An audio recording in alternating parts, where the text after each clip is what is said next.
Hello বন্ধুরা, দুদিন আগেই আমার বোনের রিসেপশন গেছে, তা ভিডিওটা শেয়ার করতে পারিনি। দুদিন খুব শরীর খারাপ ছিল, আজকে একটু শরীরটা ভালো আছে, তাই ভাবলাম ভিডিওটা তোমাদের সাথে শেয়ার করি। এই যে আমার বর গালে হাত দিয়ে বসে আছে, খুব খিদে পেয়েছিল তো ওই জন্য। আর এই যে এটা দেখতে পাচ্ছ, এটাও আমার আর একটা বোন। একটু বরের সাথে মনোমালিন্য করে কিছুই স্টলের খেতে পারিনি। যাই হোক, শেষে ওই একটা আইসক্রিম বেশি ছিল।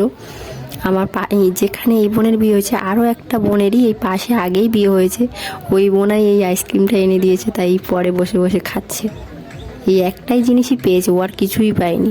রাগারাগি চলছিল তো দুজনের, ওই জন্য। এবার চলো খাওয়া দাওয়ার ভিডিও দেখাই। পাতে গরম গরম ভাত, তারপরে ডাল, আলু ভাজা। সত্যি কথা বলতে বিয়ে বাড়িতে আমি এই ডাল আর আলু ভাজা এইটুকুই খাই, এরপরে আর কিছুই খেতে পারি না। এই মাছ, কি মাছ বলতে পারবো না, হাফ মাছই আমি চিনি না। তারপর পাতে পড়লো মাংস। মাংসটার কালারটা দেখে বুঝতেই পারছো বেশ ভালোই হয়েছে, কিন্তু আমি এক পিসও খাইনি। তারপর চাটনি, পাঁপড়, পায়েস, রসগোল্লা আর আইসক্রিমের স্টল দিয়েছিল। হয়ে গেল। আর হাজমোলার সাথে ছিল, ওটার আর ভিডিও নিইনি। আরও fuchka, coffee, pakora, ice cream stall ছিল, ওগুলোর ভিডিও একটাও নিতে পারিনি। প্রচণ্ড ভিড় ছিল ওখানে, আমি নিজেও যেতে পারিনি।